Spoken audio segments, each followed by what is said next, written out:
I'm sure many of us this week were moved by the scene on the television, if we were watching it there, no doubt it was online as well, as the report was given on the Grenville fire, which took place, of course, way back in June 2017. And it's taken 7 years to get this report. And this is only the report. If people were wanting to take things further, if those who were named and in a sense shamed in that report are going to be held to account, then that will only begin, that process can only begin in another year or so, once the police have had the opportunity to review things and to see what the evidence is. And so you could be talking about 10 years after the fire before any judicial report, investigation, trial will take place. And the loss of those 17 more lives of older people and younger people caused by negligence, by using materials that were known to be unsafe, a whole host of things, well, it's a sad story. And the Prime Minister, very sincerely, of course, said afterwards when he was speaking in the House of Commons that nothing like this should ever happen again. But I was listening to the radio as I do, and of course the commentator was reflecting how often have political leaders, church leaders, community leaders, how often over the years have people said this thing, this event, this tragedy, this unjust loss, nothing like this should happen again. And yet history tells us, shows us, that of course things do happen again.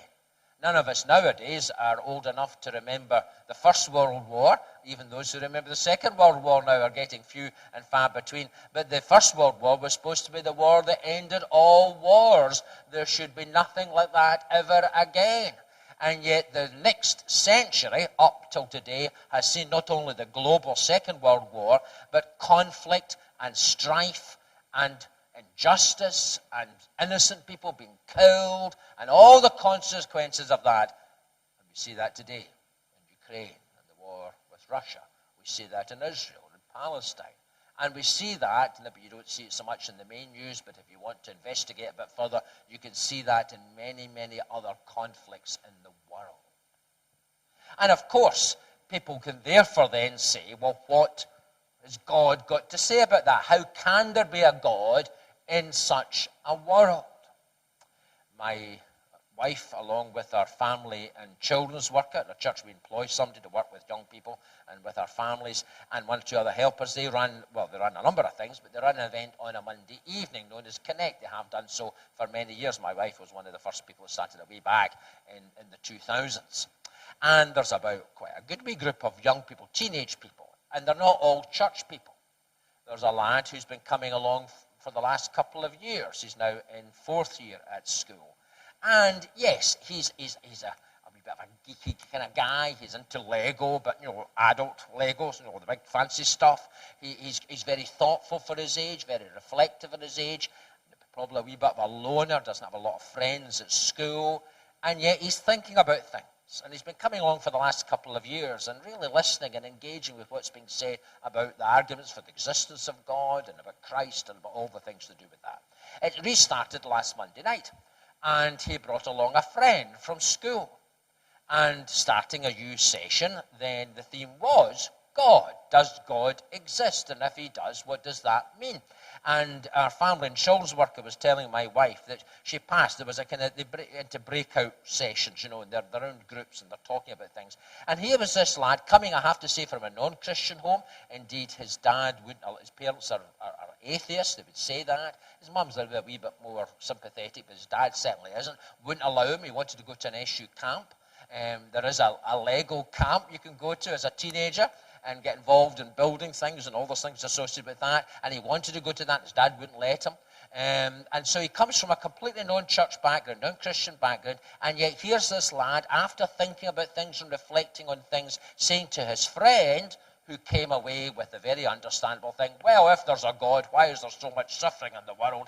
And here's this lad in 4th year trying to explain to his friend that, of course, the real problem isn't to do with God, it's to do with us. humanity. So do pray for that lad and others like him who are thinking and reflecting. But it is an issue. It is a question. How can there be a God in such a world? And then when we apply that to our own lives, and we're faced with the challenges of our own lives and circumstances, Christians that we know, that we pray for, who serve Christ faithfully in other parts of the world and have suffered the consequences, martyrdom, or being put out of their homes, or having to flee from their country. I'm just remembering we're broadcasting this, so I have to watch what I say, but there's a fellow in our congregation who's gone back to visit his family in a part of the world where it's not safe to be a Christian, and we had to encourage him. Sam Parkinson, you know who I mean, met with him, and he and I encouraged this fellow in his 30s who's come to faith and is keen to be known as a Christian, that he would have to be very careful what he says when he goes back home. Because if he was to say too much, then not only would he get into trouble, but his family would get into trouble. And you think, well, if you're on God's team, why does that happen? Why do innocent people, why do good people suffer? Why do people of faith suffer? And these are real questions. And sometimes the church is not very good at facing these real questions. Sometimes we just try to airbrush them out of our experience or of the life of the church. And we give the impression that, being a follower of Jesus, well, it's just, a continual upward journey to be sort of getting boomed up to glory, and we're there and everything's fine. But actually, I would say that if we're really going to engage with our times, engage with our community, engage with people who, like that young lad, are people perhaps in their 30s and 40s who've got what they need, but begin to think, is this what it's all about? And are looking around the world and are seeing all these things going on and are asking questions. We need to be able to, as a church, address those issues and not airbrush them out of our story. Because obviously, in a short time, we're going to be thinking about the one who entered into the injustice, in a sense, of the cross, and of the suffering, and of his death. So I invite you to open your Bibles, if you haven't got them open yet, to Psalm 9. And we're going to look very briefly in Psalm 9 and Psalm 10, because most people think that actually this is not two separate songs, but actually one together. One of the reasons being that it's introduced, we don't usually read this, but at the beginning of Psalm 9 it says, "For the director of music to the tune of the death of the Son," a cheery name to be able to a tune, a Psalm of David. And most people think that if they don't run together as one, they're certainly connected together. And we're seeing here a song. A psalm, that's what it is, a song. But of course, not all songs are love songs, are happy songs, are joyful songs. The Bible, the hymn book of the Bible, the psalmody, is full of songs that contain, yes, great joy, great celebration, but also songs where, well, the very words I mentioned earlier, where Jesus on that cross cried out, my God, why have you forsaken me?" Well, that's drawn from the Psalms. A psalm of anguish, a psalm of torment, a psalm where the songwriter, the singer, in this case David, is seeking to come to terms with faith in God and the reality of his own life, of his times, of his circumstances, of the world in which he inhabits. And so we have in this song, in this psalm, a lament, let's be honest. The tune tells us the death of the Son. That's very apt again for Communion Sunday. And the death of the Son of God. And that says, we obviously know he's risen again, but it's perhaps very apt for that. And again, there's some debate as to who the Son may be. Some people think it's Absalom. If you know the story, we don't have time to go into that, but you can go into the second book of Samuel and you'll see the story of Absalom there, David's son, who in many ways had everything going for him. He was the son of the king. And he had good looks, and he was big and tall and long hair and looked the part. But he rebelled against his father, his position. He wanted to be increased. He actually wanted to be king in his dad's place. And he set off a civil war. But sadly, he suffered the consequences, fleeing from David and from David's army. He got caught in a tree, and he gets captured by David's captains in charge of the army and is killed. And perhaps this is David's lament over the death of Absalom, his son, who had turned against him, but was still, at the end of the day, his boy. Or perhaps it's about someone else. But whatever it is, the tragedy of losing a child. It may be, I don't know you well as a congregation, it may even be there's somebody here this morning who's lost a child. And you actually never get over that. To lose your husband and wife at a later stage in life, well, that's sad, but that's life. To lose your parents at a stage in life, well, again, that's life. But to lose a child, deep lament. And perhaps you put on a brave face and you smile when people ask you how you are, but deep inside you're crying out, why has this happened? It may have happened 30, 40, 50, 60 years ago. Yet you still weep, and whether the names that be mentioned, somebody else has the same name, and you can feel the pain in your heart. Well, this is a lament. And it's a crying out to God. And so therefore, if you want to look to me, turn to Psalm 10 actually, because that really brings out, here's somebody who has a real struggle, and yet what does he do? Well, he cries out to God about the problem. Well, I'm going to read part of Psalm 10. Why, Lord, you stand far off? Why do you hide yourself in times of trouble? In his arrogance, the wicked man hunts down the weak, who are caught in the scheme he devises. He boasts about the cravings of his heart. He blesses the greedy and reviles the Lord. In his pride, the wicked man does not seek him. In all his thoughts, there is no room for God. His ways are always prosperous. Your laws are rejected by him. He sneers at all his enemies. He says to himself, nothing will ever shake me. I'll always be happy, never have trouble.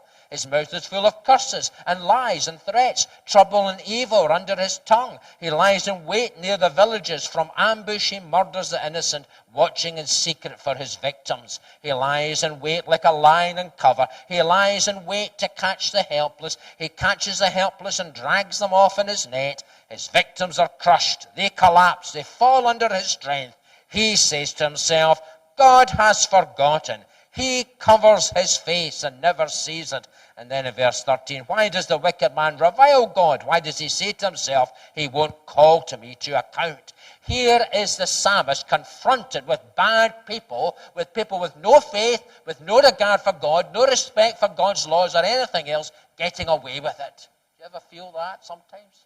That people get away with things? Yes.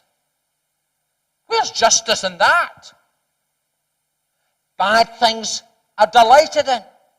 Bad people advance and seem to do well. And even if they're not outwardly bad, even if they're not going about as here, killing people and everything else, you can just see in their mindset and their attitude an arrogance for others, for the divine, and an elevation of themselves. I'm the king of the castle.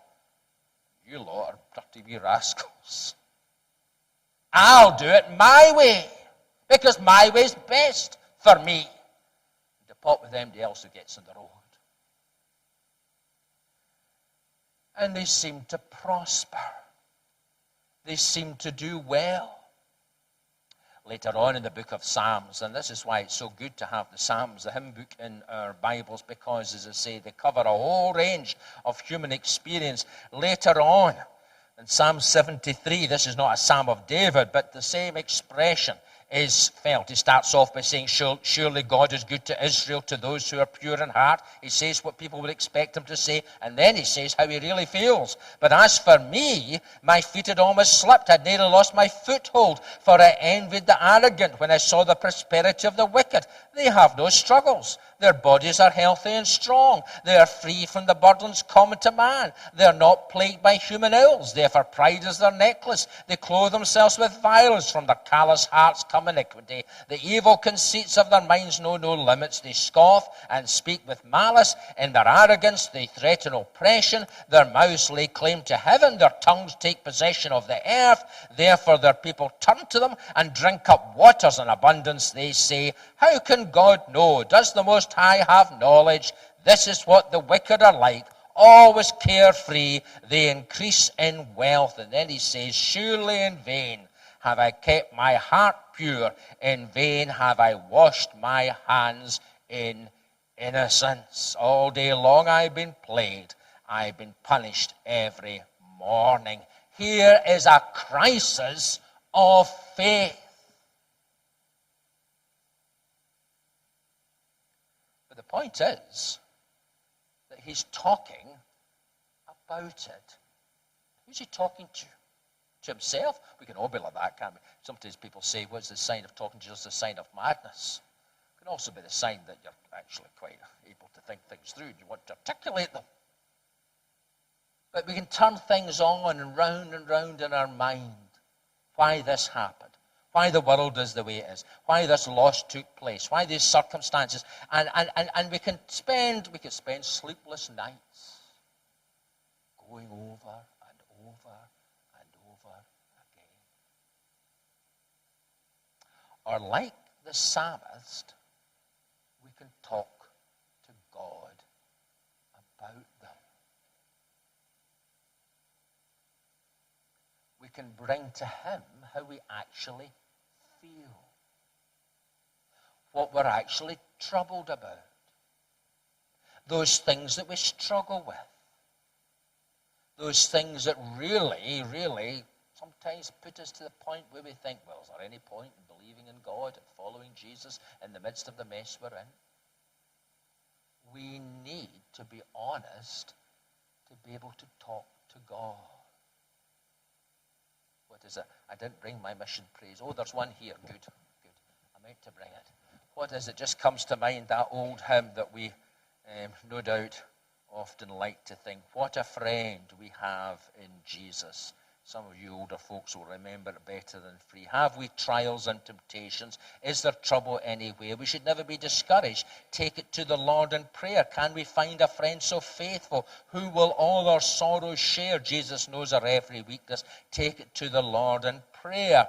What a privilege to carry everything to God in prayer. Oh, what peace we often forfeit. Oh, what needless pain we bear. All because we do not carry everything to God in prayer. This is a lament. But as a lament, there's also a song of faith. He directs that lament. He brings that lament to God. That's why he says, why, Lord, do you stand far off? Why do you hide yourselves in times of trouble? He calls upon God, in a sense, to come up with an answer.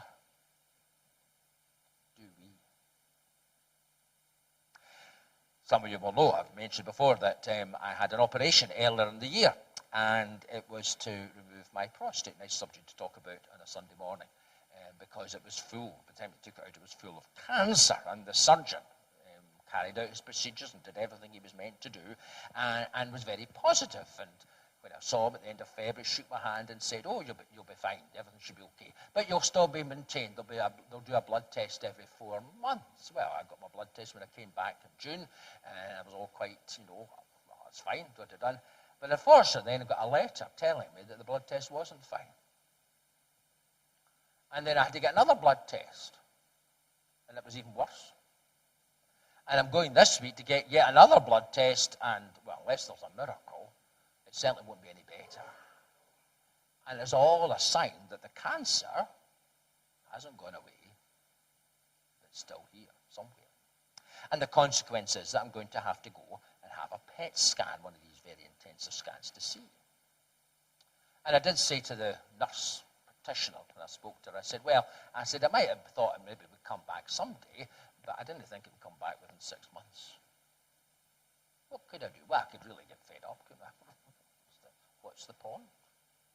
Or I could do what, unfortunately, a lot of men do, which is, well, just ignore about it, I should have never done that in the very first place. Ignorance is bliss, we say, and we just kind of carry on. Or I can do what I should do, what I'm doing, which is to see the people who can hopefully do something about it. And that's what the psalmist is doing here. He's going to the physician of his soul. And he's looking to him to mediate God's answer, the answer of God.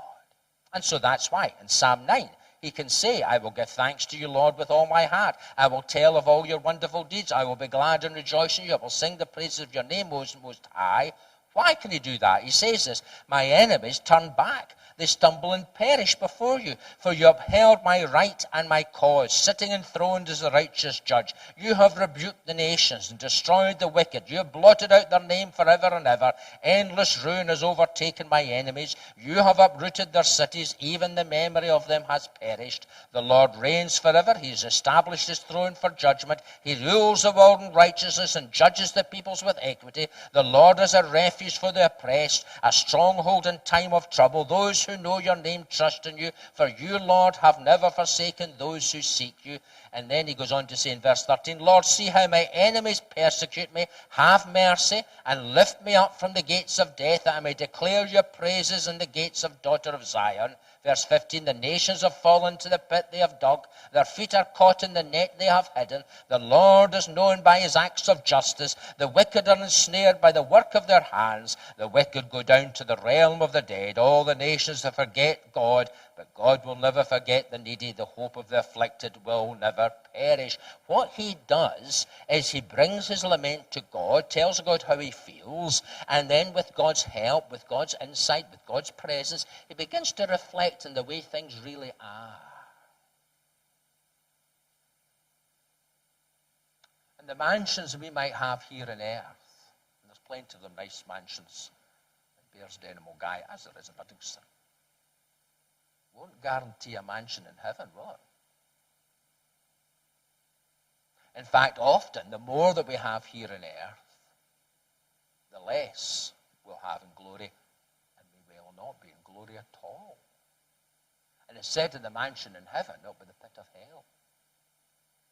And then look behind the scenes of our society and of many of the things where people seem to prosper. Certainly as a pastor, I can tell you that they might seem to prosper, but family breakdown, illnesses with children, financial worries and stress and care, all of that is there. My daughter-in-law, one of my daughter-in-laws deals with CAMS, and she was telling us of a very tragic case at the present time that works with young people who are struggling with mental health issues, and this young lad comes from his private school. His parents live in a castle. Does that bring an answer? Soul that's troubled, and the mind that's conflicted. And as David, as we look round and begin to see things from the divine perspective, we begin to see that what appears to be gold is actually not. And that all that people rely upon and look to give them honor and status and wealth in this world, well, the old adage, you can't take it. And even in this life, especially in the times in which we live, it can be so transitory, so failing, so fragile. In the very pit that they thought they had avoided, they fall into. Their feet are caught in the net that they have hidden. The Lord does know their acts of justice, and the wicked are ensnared by the work of their own hands. It can come back, boomerang back to them. And so perhaps this morning, if we're struggling with something and we really wonder what God is doing, we need to tell him what's going on. We need to be open with him, and then we need to ask for God's insight and wisdom so that we can begin to see things from his perspective. And as we do so, the lament of sorrow, expressed in a song of faith, that even in the midst of this, and this is what the psalmist is saying here, in the midst of everything that's going wrong, somehow, God, you are at work. Verse 14 of chapter 10, but you, God, see the trouble of the afflicted. You consider their grief and take it in hand. The victims commit themselves to you. You are a helper of the fatherless. Break the arm of the wicked man. Call the evildoer to account for his wickedness that would not otherwise be found. I'm not suggesting we should be praying for people to have their arms broken, but there will be a day when the strength of humanity will be broken, shown up for what it is. And we need to come to the God who does see us in our afflictions, who considers our grief, who is the helper of the fatherless, the one that the psalmist in Psalm 9 can declare, those who know your name, verse 10, trust in you. The Lord is a refuge, verse 9, for the oppressed, a stronghold in times of trouble. For you, Lord, have never forsaken those who seek you. Somebody was saying to me recently, are you having a lot of sleepless nights worrying about your situation? I can honestly say through all of this, the answer is no. Not that it's not there. My times are in his hands. And we need to commit our times. We need to commit our questions. We need to commit our struggles. We need to commit our world and the situations round about it that trouble us into his hands. And as we do so, we will finish. A lament of sorrow comes through a song of faith to a psalm of praise. End of chapter. Psalm 10. The Lord is king, verse 16, forever and ever. The nations will perish from his hand. You, Lord, hear the desire of the afflicted. You encourage them and you listen to their cry, defending the fatherless and the oppressed, so that mere earthly mortals will never again strike terror. We see eternity and this life in the light of who he is. Our troubles, our tears, our sorrows, our conflicts are real, but they're to be seen in the light of the bigger reality of who God is. That's why Psalm 9 begins, I will tell of all your wonderful deeds. That's why in verse 11 of Psalm 9, the psalmist says, sing the praises of the Lord enthroned in Zion, proclaim among the nations what he has done, for he who avenges blood remembers. He does not ignore the cries of the afflicted. Lord, see how my enemies persecute me. Have mercy on me and lift me up from the gates of death, so that I may declare your praises in the gates of the daughter of Zion, and there rejoice in your salvation. We help others with the help we've received. We comfort others with the comfort we receive. We bring into the awful situation not platitudes, but the reality of our own sufferings and the confidence of our God.